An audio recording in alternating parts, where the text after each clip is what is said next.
Bien le bonjour, bienvenue sur la construction du réseau de Wissenheim et de son extension. Je continue la construction du château de Wissenheim. Alors, il y a pas mal de choses à dire sur ce château, parce qu'en fait, Phaler l'a conçu comme étant des éléments séparés les uns par rapport aux autres, qui sont ensuite commercialisables en fractionnés, et qui viennent se réunir en fait avec des pièces de jonction.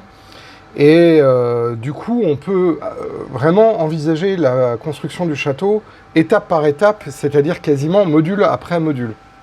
Et donc, en termes de construction, ça nous oblige à avoir une réflexion sur les différentes étapes qu'on doit faire. Et comme en plus, je viens rajouter un élément qui n'est pas dans la notice en elle-même, puisque je viens rajouter l'éclairage, et que l'éclairage Phaler avec leur système de cache, moi, ne me convient pas. J'ai décidé de choisir et de mettre en œuvre une autre technique, notamment avec les supports d'éclairage et les éclairages surtout qui sont vendus dans la boutique de Mujanshan et qui ont été étudiés pour ça, justement. Et donc, c'est très intéressant parce que ça oblige, d'une part, à faire de la préparation de peinture, d'autre part, à faire donc les assemblages bloc après bloc, et ensuite, après, de mettre de la lumière, de l'éclairage, et de travailler aussi les quantités phénoménales de câblage qui en découlent, parce que chaque bloc étant indépendant, il doit pouvoir être piloté de façon indépendante.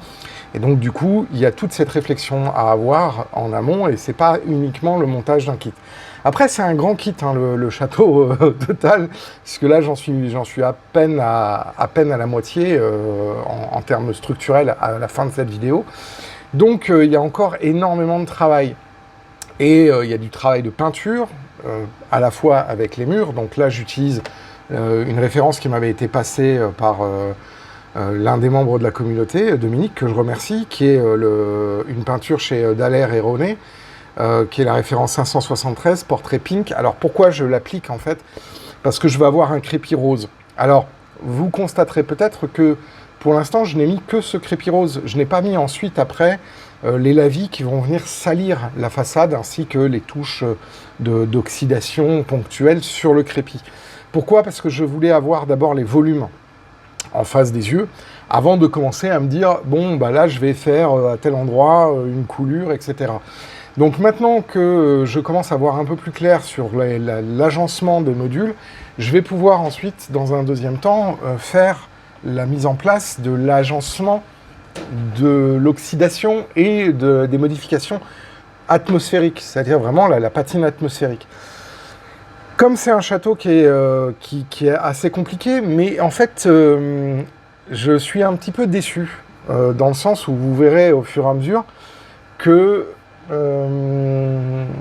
c'est une architecture qui est certes très compacte, mais qui en termes de superficie manque un peu de corps et de caractère. Alors c'est vrai que c'est un castel, hein, c'est pas un crack comme ce qui avait comme les châteaux qui ont pu être faits au 12e et entre le 12e et le 14e.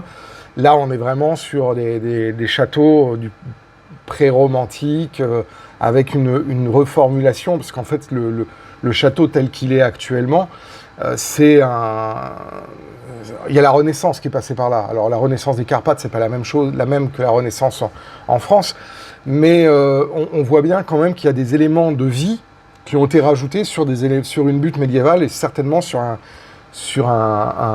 une forteresse qui était déjà sur le piton rocheux.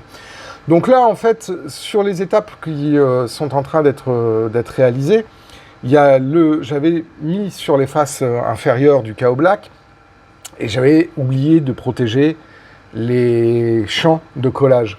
Donc du coup, quand on colle, cette peinture noire, ce Chaos Black, a tendance à se dissoudre aussi, et donc à me faire des traces quand je le manipule. Donc il faut que je sois très attentif de reprendre à chaque fois les zones de collage et à remettre un petit peu de peinture. Bon, après, c'est de la finition, c'est pas trop grave, mais c'est vrai que ça me fait un petit travail supplémentaire que je n'aurais pas eu si j'avais pas repeint. Mais je préfère le faire comme ça parce que de toute façon, ensuite, comme je vous le disais, il va y avoir ensuite après la patine atmosphérique qui va venir encore modifier les choses. Donc, bon, une fois que j'ai les modules constitués, bah, c'est plutôt pas mal. Alors ensuite, après, au niveau des vitrages, vous constatez que bah, j'ai sorti des vitrages un petit peu différents puisque j'utilise en fait une impression de nid d'abeille, comme ceci. Donc c'est une impression sur calque et ça me permet d'imiter en fait les vitrages un peu cul de bouteille, et je trouvais que c'était plus intéressant parce que comme je vais pas, le château étant tellement énorme en termes de superficie, je vais pas refaire toutes les pièces, et puis vu la position du château sur la vieille ville qui est quand même assez loin, faire des détaillages poussés de ce qui se passe derrière les fenêtres, c'est pas forcément super adapté. Donc du coup, l'usage des calques est assez intéressant parce que ça permet de laisser passer la lumière, beaucoup plus que la transparence du haut papier et impression, mais c'est suffisamment opaque pour bloquer ce qui se passe derrière et la tripaille, notamment l'équipement. Donc globalement, c'est assez intéressant cette solution-là, et on verra aussi par ailleurs que ça permet de pouvoir mettre sur la façade des éléments graphiques peints qui pourront ensuite après être intégrés avec la patine. Donc là, il y a le montage de chacun de ces blocs. Alors il faut faire attention évidemment parce qu'avec ce nombre démultiplié de pièces, on est amené très souvent à devoir checker et rechecker la notice. Heureusement, la notice de Faller est très bien faite. Mais, encore une fois, moi j'ai vraiment décidé de ne pas du tout reprendre le déroulé de la notice pour pouvoir évacuer un maximum de pièces par rapport à leur bloc autonome et avoir de plus en plus en fait, d'éléments qui sont déjà pré-préparés et ne plus avoir que les pièces de liaison qui permettent de pouvoir solidariser l'ensemble. Voilà. J'ai, pour le moment, utilisé le reliquat de mon tube de colle Faller Expert. Donc celui-là, il est vide. Donc j'en ai entamé un autre qui, du coup, va me permettre de pouvoir continuer le chantier. Alors là, maintenant, on voit, je suis en train de câbler les modules d'éclairage pour bâtiments qui sont commercialisés dans la boutique de Mujunction, fabriqués par Mujunction, fabriqués en France par Nos Soins. Et donc, ces petits modules d'éclairage, ils sont vraiment pratiques parce que d'une part, ils sont pas très grands, parce qu'ils font 10 mm de côté, pas très épais, parce qu'ils font à peu près... le PCB fait à peu près 2 mm d'épaisseur. Et il y a suffisamment de pads pour pouvoir les alimenter soit par l'arrière, soit par le devant, en fonction des besoins. Donc du coup, ça fait un module d'éclairage qui est très versatile, très polyvalent, très utilisable soit par l'arrière, soit par devant, en 5 volts. Et donc là, j'utilise un câble qui est un petit peu plus fin que celui qu'on vend nous dans la boutique, parce que c'est plus simple et j'ai pas trop d'intensité à faire passer. Donc là, je pouvais me permettre d'être sur un câble de 1 mm de diamètre. Donc si je me souviens bien, ça doit être de la WG23 ou 26, je sais plus exactement quelle référence j'avais pris. Mais ça, c'est un câble que j'avais trouvé par ailleurs chez un de mes fournisseurs habituels. Donc, pince à dénuder, très pratique. Et là, on voit les premiers tests d'éclairage. Et je dois avouer que je suis très content du résultat. Alors, effectivement, c'est un montage qui nécessite aussi de penser en amont le positionnement et la trajectoire de tous les câbles d'alimentation. Et pour ça, j'utilise des distributions à base de Wago 5 broches, enfin 5 pôles plutôt, pour pouvoir justement faire mes dispatchs et mes distributions. Puis ensuite, après, j'utilise là du scotch d'électricien noir qui me permet de bien plaquer tout de suite les différents câbles d'alimentation pour éviter qu'ils se voient malgré le fait que j'utilise comment ça s'appelle, des calques qui rendent translucide la fenêtre. Donc voilà, là je commence à faire mes différents positionnements de calage, et on voit bien, hein, chaque tour est en fait des blocs, et donc j'essaye de les disposer au fur et à mesure du montage pour aussi m'assurer les bons positionnements, parce qu'en fait, quand on monte ces grandes tours comme ça, très très vite on peut partir un peu vers la gauche, vers la droite, et pas être parfaitement plan. Donc très régulièrement, je remets les assemblages au moment où je les colle, aux endroits où ils doivent se positionner par rapport à la structure de base, pour m'assurer des bons positionnements et des bons placements des différents éléments, pour que quand je fasse le collage définitif de tous ces blocs, de toutes ces tours, les unes par rapport aux autres, par rapport à la structure centrale, et ben à ce moment-là, tout s'ajuste parfaitement et j'ai pas de problème de jeu ou d'être obligé d'utiliser des élastiques à fond pour essayer de faire coller tout l'ensemble. Donc voilà, beaucoup de pièces, je vous le disais, beaucoup de pièces de boiserie.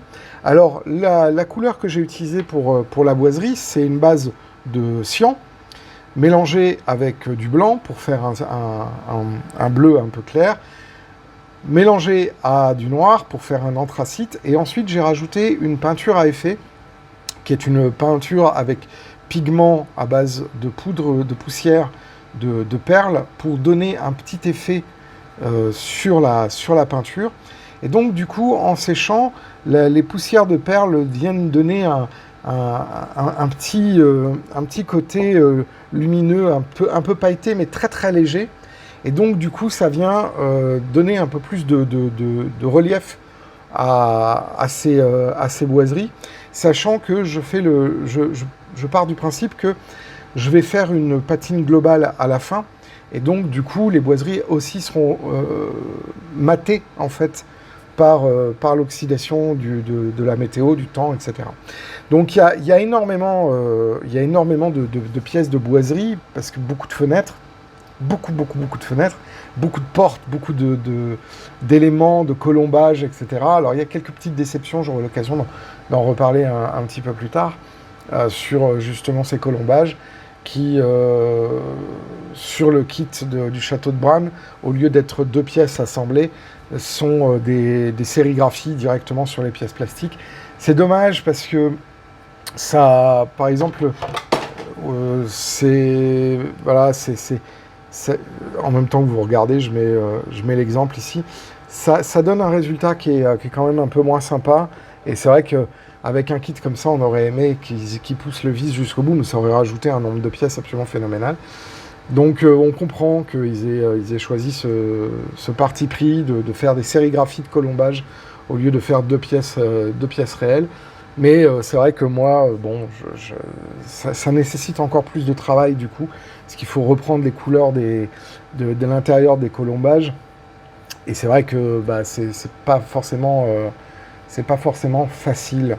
Voilà, donc là, je suis en train de construire un autre bloc qui va permettre de finir en fait l'ensemble des bâtiments de l'enceinte nord, qui va ensuite après accueillir la terrasse supérieure. Et puis après, il y a un énorme travail sur les toitures. Alors vous avez remarqué, je n'ai pas mis en place les toitures maintenant. Je le fais dès que je n'ai pas le choix. Pourquoi ? Parce que d'abord, il faut retravailler la couleur de toutes les toitures. Et donc là, il faut que je sorte l'aérographe. Je ne veux pas le faire à la main. En tout cas, pour reteinter de base la toiture, je vais le faire à l'aérographe. Et puis ensuite, après, il y a le vieillissement des toitures, et il y a un nombre colossal de toitures à mettre en place. Donc j'ai décidé de mettre cette étape de déploiement des toitures vraiment quand j'aurai pas le choix. Il y a un moment où je vais être obligé de faire toutes les toitures du bloc nord, parce que des éléments du bloc sud viennent s'enchasser dans ces éléments de toiture. Et donc là, effectivement, je serai obligé de faire ça. Alors après, sur le montage en lui-même, c'est pas très compliqué. Faller a bien fait les choses, les pièces sont bien ajustées, il y a très peu de choses à revoir. Après, moi, il y a plus du travail supplémentaire par rapport à la peinture et au fait que le Chaos Black avec la colle falaire, a tendance à baver, donc du coup ça fait des traces disgracieuses que va falloir que je recamoufle derrière avec de l'alcool et puis avec comment ça s'appelle, une couche supplémentaire. Encore une fois, c'est pas très très grave. Alors là, je suis en train d'utiliser du polystyrène extrudé, donc du styrodure, pour pouvoir faire mes pseudo-planchers et mes limitations en fait d'éclairage. Et donc là, je colle ça ensuite après avec de la colle U basique pour justement qu'il n'y ait pas d'interaction avec ce styrodure et que le styrodure ne fonde pas, parce que si j'utilisais la colle falaire, le styrodure fondrait. Et donc je veux surtout pas ça. Donc du coup j'utilise cette colle scotch, c'est pas de la colle U, c'est de la scotch verte qui fixe mais ne vient pas dissoudre en fait le styrodure. Donc je m'aide d'une des pièces de structure pour pouvoir faire les différents pseudo-planchers sur lesquels je vais venir fixer les luminaires. Et donc tout l'intérêt de ça, c'est que ces pseudo-planchers vont être suffisants pour éviter le déploiement du cône lumineux issu du module de lumière, mais ça me permet du coup d'éviter que le luminaire supérieur éclaire le niveau inférieur et que le niveau inférieur, par effet de lumière secondaire, vienne éclairer le niveau supérieur. Donc ça marche bien. Et puis ensuite, après, comme il y a énormément de boiserie, je repasse cette couleur-là au fur et à mesure pour avoir mes pièces disponibles à la demande, en fait. Et donc, il y a pas mal d'éléments